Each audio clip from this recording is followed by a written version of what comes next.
This is the third topic in this lecture series in which I am going to cover all about perception. The contents of the presentation include the perception concept, the perceptual process, which will start with receiving the stimuli, then selecting the stimuli based on the internal as well as external factors, then organizing, how brain organize the stimuli based on the grouping, perceptual constancy, closure and figure ground.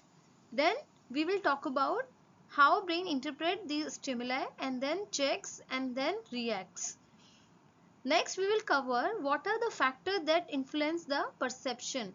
For example, three factors are there: attributes of the perceiver, characteristics of the target, and again attributes of the situation or the context. So let's begin with the perception concept. This is a process by which individuals organize and interpret their sensory impressions to give meaning to the environment. So in this definition, we can see there is an individual, means every person have some kind of perception and they receive some stimulus from their sensory organs. For example, touch, taste, see means eyes, hear and also smell.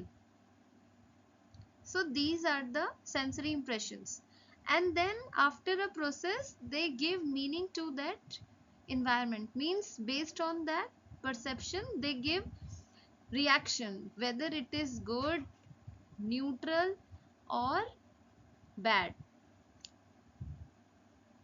Okay, over, just let me rub this. Yeah, if you see this picture you will find there is a 9, or also called, yes, there is a 9 and also called 6. So this female, she is saying it is a 9 because from her perspective or her location it seems to be a 9, while from this place this gentleman is finding it, no, it's not 9, it's a 6. So this is how people perceive things. So both people are right at their places, but still their perception varies. Let's understand this with the help of an example. Where, see, this is a picture where people are sitting together. Imagine there is an office which is having an open layout. So there would be two types of people.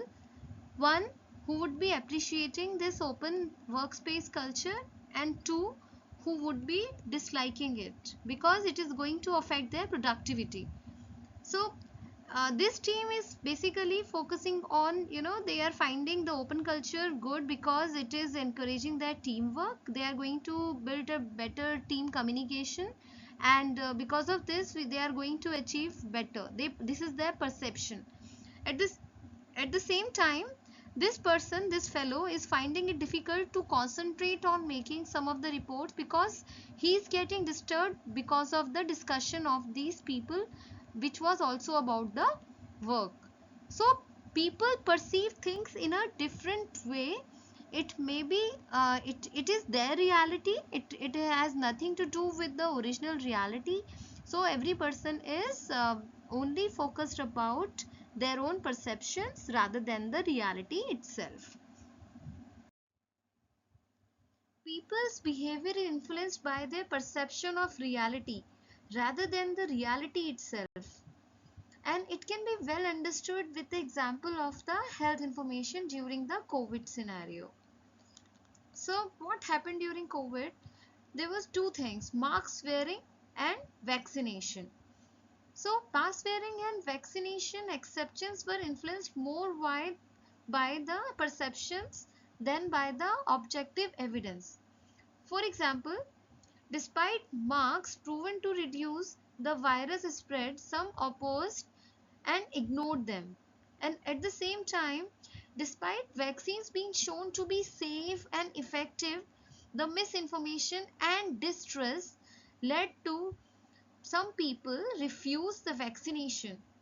So these behaviors in both the situations were shaped by their personal beliefs rather than the scientific reality. So we believe our perception is our reality. So we don't care about science, we don't care about other things, the facts, but if we perceive something strongly, we are going to stick to the reality, and that is one of the reasons why some people were not wearing masks, and also many of the people, they were they were against the vaccinations and they were scared. Okay, let's talk about the process of perception. It starts with receiving the stimulus, then selecting on the basis of internal as well as external factors. Then very interesting how brain organizes the stimulus based on the 4 parameters. Number 1, figurehead.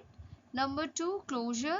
Number 3, perceptual constancy. And number 4, by grouping based on either like proximity and or similarity. So now we talk about the interpretation, and then after that it checks and then reacts. All 6 steps are being discussed nicely in the upcoming slides. So process of receiving the stimulus, this is the first step. For example, by touching, how we receive the stimuli? We receive it by touch or feel or hearing, smelling, tasting, or by seeing. So these are the 5 sensory organs through which we receive some kind of stimuli. The second step was process of selecting stimuli. How we select based on the 2 factors. One is internal factors, which are basically related to the individual itself. It includes psychological needs of the individual, then background, also experience, the personality of the person who is perceiving, and also the self-acceptance. Now let's talk about the external factors that influence the selection of stimuli.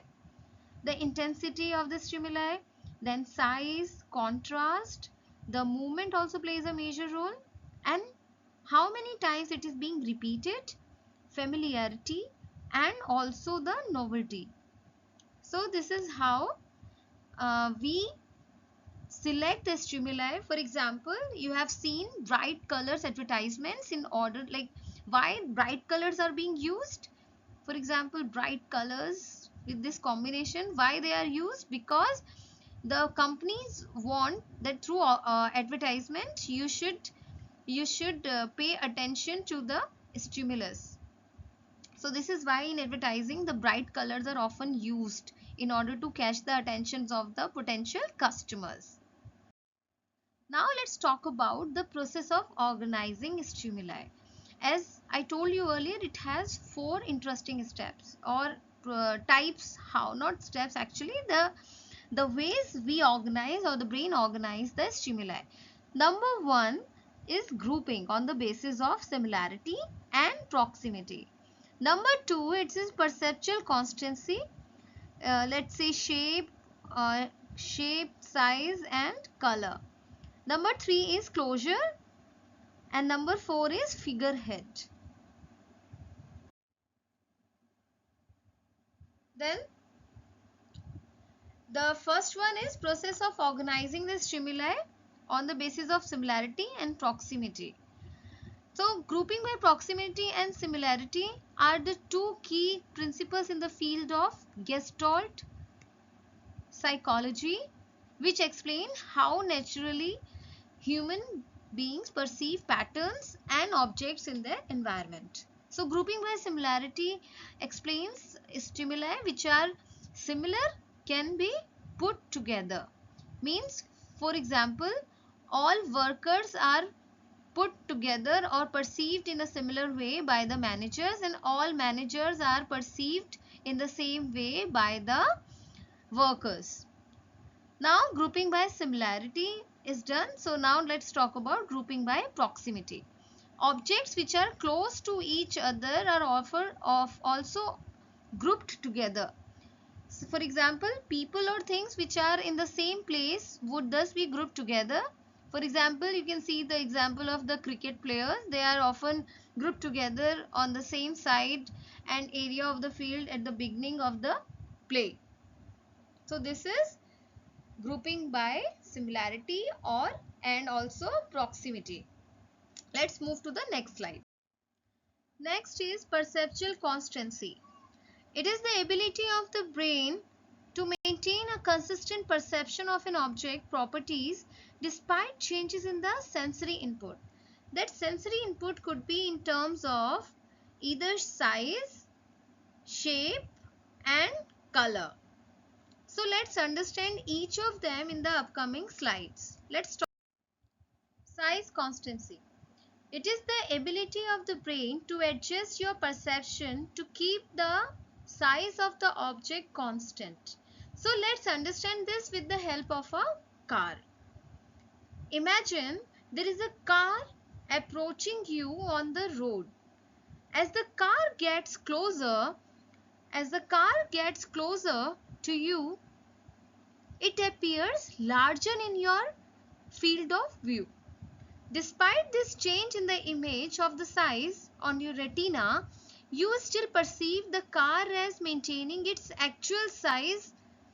So your brain accounts for the fact that the car coming closer, and so it is also adjusting your perception to keep the car size constant. So here it is looking like a toy car. Here it's looking like normal, and here it's looking like the actual. But your mind is saying that even if you are seeing it from the distance, you are not perceiving it as a toy car. So this is your size constancy. The shape constancy. The shape constancy is the tendency for a familiar object's shape to be perceived as constant when observed, even if from the different angles, positions and orientations. So this, as you can see this image, this is taken by one of my students, very good students of mine, Anushka Datta. She clicked, I conducted this exercise in my class, and she clicked the pictures and she prepared this one. So the shape constancy, as you can see, the front view is a rectangle, and when we talk about, we can see the handles also in this clearly. The side view is also there, like it looks like the door from the side, and it might appear as a thin long rectangle, a door shape, but with the different proposition as compared to the front view. It is different from this one. Now let's talk about the 45-degree angle view.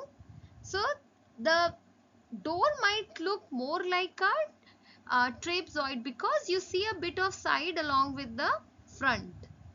So this is how we know that the door is, the sensory information is different, but yet our mind is able to perceive the shape constant irrespective of the three different sensory impressions. This is called shape constancy. Now let's talk about the third one, that is called color constancy. It is the ability of brain where it compensates for the color changes caused by the lightning. So let's understand this with the help of an example of strawberries. There are two pictures I am showing. Picture red strawberries under the sunlight. Now think after seeing the same picture under a dim yellow light. Even though the strawberries appear slightly different in the color due to the lightning, you still perceive it as red because your brain compensates the color changes caused by the lighting. The sunlight is causing them the brighter look, while the dim light is causing their look as dull. But your mind is consistent here in saying the strawberries are yet red. Now let's talk about the third part, that is called closure. So closure is a form of perceptual constancy where the brain fills the missing parts of a visual stimulus to perceive a complete or whole object. Let's understand. I conducted this study in the class where I have drawn these three lines. These three lines here, I asked some of the students to be volunteer and come forward to tell me what is it all about. So they said like it is a triangle. They said it is a triangle. Then when I insisted, there was a student whose name was Anik. He said, no ma'am, there is some space. But only when I insisted that just look at this carefully, then he noticed, ma'am, there is some gap. So it may not be a triangle, but it may look like a triangle. But majority of the students said it is a triangle. So now this is the triangle, but this is not triangle. But still when I asked my students, 90% of them said this is a triangle. So why they said it so? Because their brain was filling the missing parts of visual stimulus to perceive a complete or whole objects. So this is called closure. Our brain is working to provide us a complete or whole object even if there is some missing information. Now let's talk about the figure ground perception. The figure ground perception is the ability of the brain to distinguish an object, the figure, from its background. Now let's understand this face with a very good example. Let's consider this classic image where you can see either side white. This side is white, the background is white, and this black one is looking like a vase. Two faces in this profile, depending on how you focus. The white color represents the background where two faces are being shown, where this black one is showing a vase. So if you concentrate at the background, you'll see the faces. If you not concentrate on the background and you talk about the figure, you will see a vase. So this is the ability of the brain to distinguish an object from the ground. So this was the figure ground. This is how, like, there were 4 ways how our brain organized the stimuli. Now, what are the factors actually that contribute to the interpretation of the data? So let's begin with the perceptual set. See, many of us or most of us have the previously held beliefs and they affect our perception. For example, if we have some kind of preconceived notions about something, they are going to influence our perception. Number 2 is stereotype. For example, when we judge someone on the basis of our perception of a group to which he belongs. For example, let's say Bengalis, excuse me, Bengalis eat a lot of fish. All Bengalis eat fish. But as I'm living in West Bengal, I'm seeing there are many Bengalis who are strictly vegetarians. But this is a perception. Like if you're belonging to a Bengali community, you tend to love fish a lot. Now let's talk about the halo effect. When we draw a general impression about an individual on the basis of a single characteristic, such as it could be intelligence, it could be appearance. Now let's talk about the perceptual defense.